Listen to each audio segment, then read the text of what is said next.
안녕하세요. 지구과학 강사 이도현입니다. 반갑습니다. 자, 지금부터 보인고 2학년 지구과학 1 내신 대비 학습 전략 말씀드리도록 하겠습니다. 먼저 간단하게 제 소개를 드리고 이제 작년 한 해 동안 보인고 시험 어땠는지 말씀드린 다음에 이에 따른 내신 학습 전략과 제 수업의 특징 말씀드리고 마무리하도록 하겠습니다. 저는 서울대학교 지구환경과학부를 졸업하고 현재 두각학원과 위더스학원에서 고2 내신 수업과 고3 수능 수업 진행하고 있습니다. 서울대학교 지구환경과학부는 전국에서 지구과학을 가장 깊이 있게 공부하는 곳이에요. 그렇기 때문에 현재 아이들이 공부하는 내용들이 어떤 배경으로부터 비롯된 것인지, 어떤 의미를 가지고 있는지, 어떤 원리로 접근을 해야 정확히 이해할 수 있는지를 가장 잘 알고 있는 강사 중 하나라고 생각합니다. 이러한 장점을 바탕으로 아이들에게 어떤 내용들을 가르칠 때 항상 인과관계가 명확하게 밝혀질 수 있게끔 전달하는 게 제 수업의 특징이에요. 자, 그러면 작년 한 해 동안 시험이 어땠는지 한번 살펴보실 텐데요. 먼저 이거는 재작년의 시험 범위인데 고체지구단원부터 우주단원까지 순차적으로 출제가 되었었던 것을 확인하실 수 있습니다. 그런데 작년에는 이제 고체지구단원 대기와 해양을 하나로 묶어서 각각의 중단원을 중간기말, 중간기말에 출제를 하셨고 이 우주단원을 나눠서 동시에 병행을 하셨어요. 근데 이 단원별 특징을 한번 보시면 고체지구 단원은 주로 개념 암기 위주라서 암석의 종류에 어떤 것들이 있고 어떤 특징을 가지고 있는지 이런 것들을 잘 구조화해서 머릿속에 넣어놓으면 충분히 풀 수 있는 문제들이 다수 출제가 되기 때문에 사실상 변별이 좀 어려운 영역이기도 한데요. 여기에 이제 어려운 우주 단원의 문제들이 동시에 출제가 될 수 있기 때문에 사실 이걸 이용해서 조금 더 변별력을 높일 수 있었다라고 말씀드릴 수 있을 것 같습니다. 그리고 이제 대기와 해양과 우주 단원의 특징 잠시 말씀드리자면 대기와 해양 단원은 물론 개념 암기도 중요하지만 자료 해석 능력이 굉장히 요구되는 단원인데요. 어떤 자료가 주어졌을 때 이 자료가 무슨 상황인지를 파악할 수 있어야지만 그동안 기억했던 개념을 이용해서 문제를 풀 수 있기 때문이에요. 그리고 세 번째 단원인 우주 단원 같은 경우에는 개념 암기도 중요하고 자료 해석도 필요한데 계산까지 정확하고 빠르게 할 수 있어야지만 좋은 결과를 얻을 수 있기 때문에 사실상 다른 단원들에 비해서 한 1.5배 정도 더 노력을 들여야지만 좋은 성과를 얻을 수 있는 단원입니다. 자, 그리고 제가 좀 더 자세하게 말씀을 드리기 위해서 각 시험별로 모든 문항들을 좀 자세하게 분석을 해보았는데요. 왼편부터 문항 번호, 문항 출처, 출제 유형, 단원, 난이도가 표시되어 있습니다. 그래서 이 출제 유형에 대해서 잠깐 설명을 드리자면 이제 내신 선생님들께서 이 내신 시험을 출제하실 때 크게는 3가지, 작게는 5가지 유형으로 분류가 돼요. 그래서 각각의 예시를 보면서 말씀드리자면 첫 번째 유형인 보기 수정 유형인데요. 왼편에는 보인고 중간고사 문항이, 오른편에는 19년 6월 고2 학력평가 문제가 있어요. 그래서 보면은 완전히 동일한 자료라는 걸 확인하실 수 있고 보기 같은 경우에도 이제 하나의 보기만 살짝 바뀐 것을 확인하실 수 있죠. 그래서 이런 식으로 기존에 출제되었던 EBS, 교육청 평가원 문제들 중에 보기를 일부 변형해서 출제하시는 게 가장 용이하기도 해서 이제 선생님들께서도 가장 많은 비율로 출제하는 유형이 바로 이 보기 수정 유형입니다. 두 번째 유형은 자료 변형 유형인데요. 기존에 있었던 문제에서 자료의 일부를 제외하거나 자료의 일부를 수정해서 내는 유형이고 이건 이제 일부를 제외해서 낸 유형이고요. 두 번째로 이렇게 일부를 수정해서 내기도 하고 있습니다. 이런 식으로 보여지는 이 보인고의 자료 변형 유형은 좀 굉장히 단순한 형태의 변형이에요. 그래서 실제로 난이도를 엄청 높인다라기보다는 너 이거 풀 줄 알아? 그러면 살짝 바꿔서 원리 잘 이해하고 있는지 확인할게. 이 정도의 개념이라고 보시면 되고 사실 여기서 조금 되게 복잡한 형태로 변형하는 경우에는 난이도가 급격히 상승하는데 보인고 같은 경우에는 그런 복잡한 형태의 변형은 이루어지지 않고 있습니다. 세 번째는 자료 결합 형태인데요. 이 2가지 문제에 해당하는 아이디어들을 각각 가져와서 하나의 문제에 내는 그런 유형이에요. 그래서 각각을 볼 때에는 좀 평이한 문제지만 2개를 한꺼번에 출제를 하였을 때에는 아이들이 생각해야 할 내용이 많아지고 자료 해석에 있어서도 몇 단계를 더 거쳐야 하기 때문에 난이도를 높이는 그런 형태의 유형이라고 보시면 되겠습니다. 자, 네 번째는 자료 추가 유형인데요. 기존에 있던 자료에다가 일부를 추가함으로써 나 이 개념도 물어보고 싶은데 하는 그런 유형이에요. 그래서 보기 중에 하나를 바꿔서 그 해당 자료에 대한 내용을 물어보는 거죠. 그래서 그냥 이제 2문제를 내기에는 좀 너무 많다. 그래서 이제 한 문제에 압축해서 내고 싶다 할 때 이제 기존에 있던 자료에다가 하나만 추가해서 더 물어보는 거죠. 그리고 5번째 유형이 바로 개념 원리 활용 유형인데요. 기존에 교과서나 또는 이제 내신 프린트에 내용 설명이 있었던 거를 보기로 구성해서 출제하는 방식이에요. 가장 대표적인 뭐 내신형 문제라고 부르는 것들이죠. 그래서 매 시험마다 한두 문제 정도가 출제되고 있고 각각의 난이도는 굉장히 낮은 편입니다. 그래서 내용만 잘 기억하고 있으면 충분히 풀 수 있는 문제들로 출제가 되고 있어요. 자, 이렇게 5가지 유형 말씀드렸고 각각의 문항에 대해서 제가 이제 1학기 중간고사부터 기말고사, 2학기 중간고사, 2학기 기말고사 분석한 내용인데요. 이제 마지막에 제가 지금 여기서 요약해서 말씀드리도록 하겠습니다. 나중에 이제 집에 가서 한번 쭉 살펴보시면 첫 번째 출처가 EBS 평가원 교육청에서 기존에 출제되었던 문제들이고 그리고 내신 프린트에서 개념원리 활용 유형으로 문제가 출제되고 있다라는 점인데 여기서 좀 특징은 출처 범위가 조금 넓다는 거예요. 그래서 대부분의 문제들은 이제 최신 출제된 평가원 교육청이거나 EBS 연계교재지만 연계교재 이외에도 뭐 16년에 출간된 EBS 엔제라든지 아니면 매해 출간되고 있는 파이널 모의고사, 만점 마무리 봉투 모의고사 또는 이제 3주 특강 같은 문제집에서도 골고루 문제가 출제되고 있다는 점. 그리고 평가원이나 교육청 같은 경우에도 최신 문제들이 대부분이긴 하지만 작년 기준으로 07년부터 23년까지의 평가원 문제 그리고 2년부터 23년까지의 평가원 문제가 교육청 문제가 출제된 것으로 보아서 이제 최근 문제들만 봐서는 안 되고 과거에 있었던 문제 유형들 중에서도 특별한 유형이 있다면 확인을 해줘야 된다라는 점을 말씀드릴 수 있을 것 같아요. 근데 사실 선생님들께서 여기서 문제를 낼 수밖에 없는 이유가 요 범위에 해당하는 문제들이 교사분들께 한글 파일로 제공이 돼요. 그래서 이제 선생님들께서 시험 문제를 편집하시거나 수정하시기 굉장히 용이하기 때문에 요 범위에서 그냥 이제 한 파일 딱 골라가지고 거기서 쭉 내시는 거죠. 그래서 이런 것들 잘 대비를 해야 된다. 그다음 이제 세 번째 특징은 고체지구 단원의 자료 변형 비율이 높고 대기와 해양에서 우주 단원은 보기 수정 비율이 높아진다라는 특징인데요. 고체지구 단원 같은 경우에는 조금 이제 개념이 암기 위주기도 하고 좀 단순한 현상들을 다루다 보니까 이 자료를 변형시키더라도 오류가 발생할 확률이 굉장히 적어요. 근데 이 대기와 해양부터 우주 단원 같은 경우에는 실제 지구에서 발생하는 어떤 현상들이 여러 가지 요인들이 복합적으로 작용하는 경우가 많기 때문에 임의로 한 가지 수정을 가했을 때, 변형을 가했을 때 오류가 생길 확률이 높습니다. 그래서 옛날에는 이런 부분에서 오류가 많이 나서 뭐 재시험도 치러지기도 하고 복수정답 처리가 되기도 많았는데요. 이제는 이제 그런 것들을 최소한 줄이려고 하다 보니까 이제 보기 수정 비율이 급격히 높아진 것을 확인할 수 있습니다. 자, 네 번째는 우주 단원의 70문제 비율이 좀 높다라는 점인데요. 쭉 그 표를 한번 살펴보시면은 우주 단원에 나온 문제들이 대부분 최신 출제된 모의고사나 평가원 문제에서 많이 나오고 있다. 그래서 최근에 나오는 그런 자료들, 트렌드를 맞춰서 문제가 출제되고 있다는 점도 특징이 될 것 같습니다. 자, 그럼 이에 따른 학습 전략 말씀드리도록 하겠습니다. 자, 첫 번째는 빈틈없는 개념 학습이고요. 두 번째는 문제풀이 연습인데 앞서 말씀드렸던 요 3가지 출처에 대해서 중요한 유형들의 문제들은 꼭 한 번씩 다뤄봐야 되고 세 번째로 부인고 내신이 어떻게 나오는지 철저하게 분석한 다음에 그에 따른 모의고사 이렇게 진행을 해서 철저히 대비를 하도록 할 예정입니다. 각각에 대해서 조금만 더 자세히 설명드리자면 첫 번째로 이 빈틈없는 개념 학습을 위해 제가 자체 교재 인투 디 얼스를 쓰고 있는데요. 요거는 이제 부인고 내신에 출제될 수 있는 모든 내용들이 다 포함되어 있고 요 교재의 특징으로 말씀드리자면 첫 번째 흐름에 맞게 재구성했다는 점인데요. 지구과학 같은 경우에는 실제로 뒤에서 공부할 원리를 미리 공부를 하면은 이 앞에서 배울 내용들을 이해하는 데 큰 도움이 되는 경우가 종종 있습니다. 그럼에도 불구하고 이제 수업을 할 때 이 부분은 뒤에 가서 자세히 다룰 거니까 일단은 받아들이고 넘어가자 하는 경우에 수업이 진행되는 경우가 많아요. 하지만 이제 이렇게 되면은 아이들은 아니 이거 이해도 못했는데 어떻게 기억하라는 거야. 사실 이해를 바탕으로 하는 암기라 그냥 기억하는 거는 천지 차이잖아요. 그래서 이제 이 이해를 돕기 위해서 1학기 중간고사 범위 내에서는 뭐 예를 들어서 뒤에서 공부할 화성암과 마그마 이걸 이제 가장 앞으로 가져와서 먼저 공부를 하면은 뒤에 그 다음 배울 판구조론, 풀릉구조론 이해하는 데 큰 도움이 되기 때문에 이런 식으로 각각의 시험 범위 내에서 제가 임의로 흐름에 맞게 재구성을 해서 아이들이 앞에서부터 차근차근 공부할 수 있게끔 이렇게 한 교재를 쓰고 있습니다. 두 번째는 명확한 인과관계인데요. 사실 지구과학은 이 인과관계가 전부라고 해도 과언이 아니에요.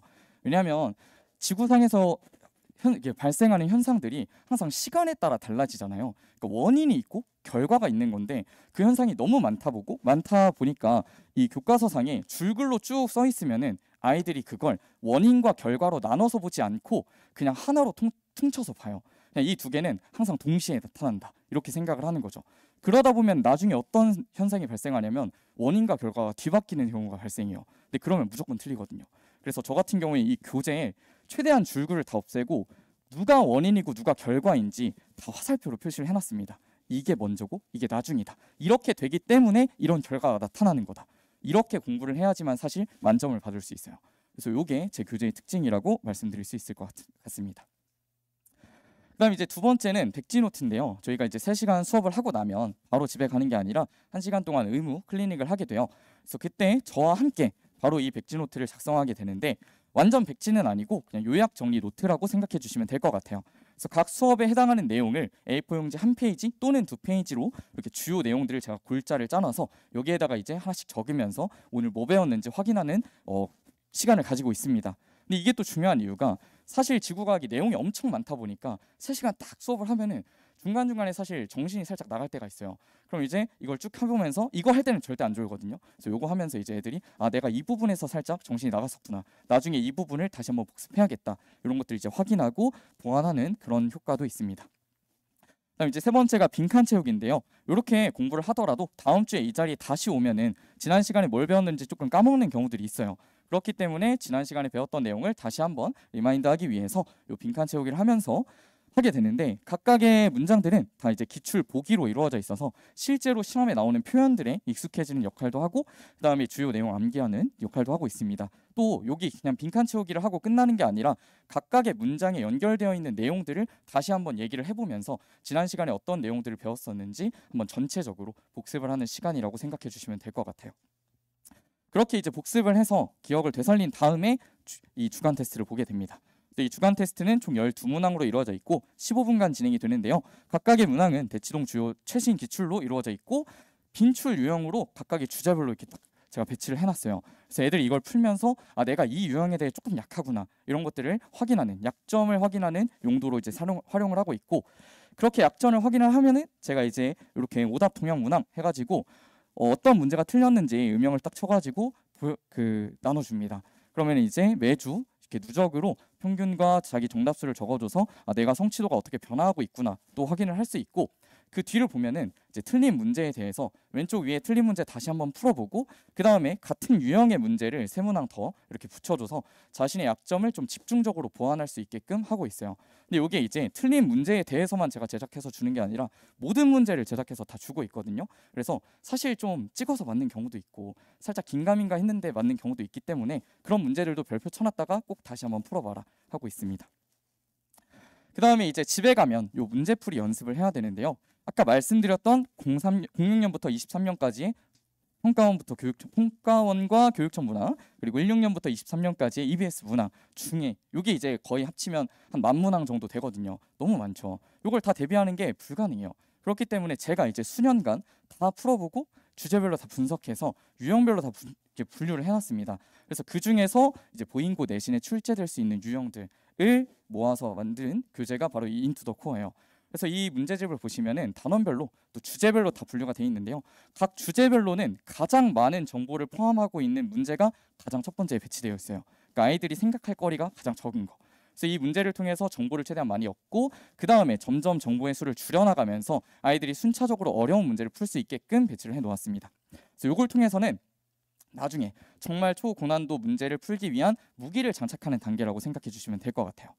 이걸 통해서 이제 문제풀이 연습을 하고 그 다음 이제 보잉고 내신 분석인데요. 이 보잉고 내신 프린트를 확인하는데 매년 크게 달라지진 않지만 가끔가다 이제 조금씩 달라지는 경우들이 있는데 그게 달라졌다는 건 이제 선생님께서 조금 더 신경을 쓰셨다는 뜻이고 그러면 또 이제 문제가 출제될 가능성이 높기 때문에 그런 부분들을 이제 제가 잡아서 이 부분 좀 더 집중해서 보자 이렇게 또 얘기를 해주기도 하고 그리고 이제 19년부터 23년까지의 보잉고 기출을 또 확인을 해야 되는데요. 제가 모두 다 이제 또 정리를 해서 단원별로 주제별로 또 분류를 해놨습니다. 그럼 이제 이걸 풀면서 느껴야 할 게 무엇이냐 이런 거죠. 21년에 나왔던 문제가 22년에 그대로 또 나왔네? 이런 것들을 느끼면은 이 문제가 매번 나온다 이게 중요한 게 아니라 이 주제가 출제되는 이유를 좀 생각해 봐야 된다는 거죠. 그러니까 사실 좀 오래 근무한 선생님들일수록 본인이 가르치실 때 이 주제, 이 단원에 대해서 좀 중요하게 생각하는 주제들이 있어요. 그럼 그 주제의 문제는 거의 매해 나오게 되는 거죠. 그래서 이런 걸 통해서 이러한 똑같은 문제가 나오진 않을 수도 있겠지만 이 주제에서는 문제가 나올 확률이 높겠구나 이런 것들을 느끼면서 조금 더 집중해서 공부할 수 있게끔 하는 역할을 하고 있습니다. 자, 그다음 이제 이런 기출 분석 내용들 그리고 내신 부교재 확인을 해서 최신 출제 경향에 맞춘 요 모의고사를 보게 되는데요. 요걸 통해서 이제 최종적으로 대비를 마무리한다라고 말씀드릴 수 있을 것 같습니다.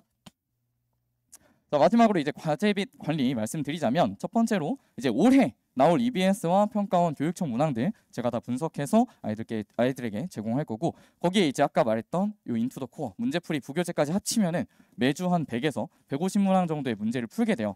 이게 많다고 느끼실 수 있지만 지구과학 문제는 30초 이내에 풀리는 게 대부분입니다. 30초 이내. 그래서 이걸 다 푸는데 사실상 50분에서 75분 이상 넘어가면 안 돼요. 제가 항상 첫 시간에 딱 얘기를 합니다.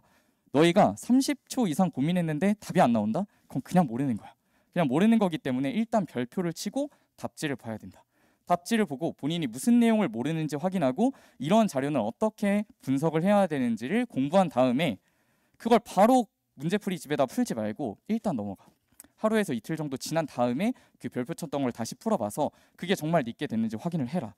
그래서 이 문제풀이 같은 경우에는 그 문제풀이 원리를 정확히 알고 있는가를 이제 확인하는 게 정말 중요한 거라고 말씀드릴 수 있습니다. 자, 그 다음에 이제 수업이 끝나면은 이 의무 클리닉을 하게 되는데요. 처음에는 아까 말씀드렸던 요 백지노트 작성을 하고, 두 번째인 요 주제별 자료 분석이 되게 중요합니다. 방금 말씀드렸던 것처럼 사실 지구과학은 개념을 공부한다고 해서 바로 자료 해석이 되는 경우가 많진 않아요. 왜냐하면 배웠던 개념은 딱 줄글로 다 공부를 했는데 갑자기 이런 복잡한 자료들이 나오면 이게 내가 배웠던 내용 중에 어떤 부분에 해당하는지를 잘 모르는 거죠. 그래서 제가 각 주제별 자료별로 단계별로 파악해야 될 정보들을 다 적어 놓았어요. 그래서 아이들이 이 순서에 맞춰서 자료를 확인할 수 있게끔, 자료를 해석할 수 있게끔 가이드라인을 제시해 놓은 거죠. 그래서 이걸 통해서 아이들이 자료는 이런 식으로 해석을 하는 거구나 라는 것들을 공부하고, 그리고 이제 집에 가서 문제풀이 교재를 풀어볼 수 있게끔 하고 있습니다. 자, 그다음 이제 자유로운 질의응답인데요. 제가 매 수업 전후로 다 질문 받아주고, 쉬는 시간에도 저 항상 이제 강의실에 남아서 질문을 받아주고 있는데요. 그때도 이제 뭐 조금 늦게 왔거나 아니면 질문이 좀 밀려서 질문을 해소하지 못하는 경우들도 있기 때문에 그냥 집에서 공부하다가 질문이 있으면 바로 저한테 이제 찍어서 카톡이나 문자를 통해서 질문을 하고 있는데, 이렇게 그냥 개념이 궁금한 경우에는 이렇게 깔끔하게 답변을 해주고 있고, 자료 해석이 궁금한 경우에는 자료 이제 어떻게 해석해야 되는지 제가 순서대로 다 적어서 이제 보내주고 있습니다. 근데 이때 되게 중요한 포인트가 뭐냐면 이 질문의 질이 되게 중요한데요. 이제 딱 틀렸을 때 나 이거 모르겠다 하고 그냥 찍어서 답 알려주세요 하면서 이제 보내는 거랑, 틀렸는데 내가 어떻게 생각했었고 이게 왜 틀렸는지 모르겠다, 어떻게 생각을 해야 되는지 모르겠다, 그 부분을 딱 적어서 보내주면, 예를 들어서 그림 해석이 부족하다, 아니면은 뭐 기억 보기에서 용승이 약해진다라고 했는데 나는 이제 어떻게 해서 강해진다라고 생각했는데 왜 약해진 건지 모르겠다, 이렇게 이제 해주면은 본인이 생각하는 그 사고 과정 속에서 틀린 논리를 딱 발견할 수 있는 거죠. 그래서 사실 앞에서 말씀드렸던 것처럼 요 지구과학은 인과관계가 다기 때문에 요 논리를 구성하는 게 중요해서 논리에서의 5개념을 잡아내는 게 중요합니다. 그래서 요건 사실 지구과학뿐만 아니라 다른 과목을 공부할 때에도 자제분들께 이렇게 틀린 부분이 질문이 있으면 어떤 부분이 궁금한지를 본인이 한 번 더 생각해보고 그 부분에 대해서 집중적으로 질문해라 라고 하면은 앞으로의 이제 학습 효율이 더 높아질 것 같아요. 자, 그래서 3월 16일 토요일에 개강이고요. 토요일 2시부터 5시까지 이론 수업 진행하고 5시부터 6시까지 클리닉 진행하고 있습니다. 이 6회 플러스 1회로 이제 중간고사 대비를 진행할 예정이고요. 자, 정답으로 이어지는 논리적인 사고, 저 이도현이 책임지도록 하겠습니다. 감사합니다. 혹시 질문 있으신가요? 네. 좋습니다. 네, 오랜 시간 동안 고생하셨습니다. 감사합니다.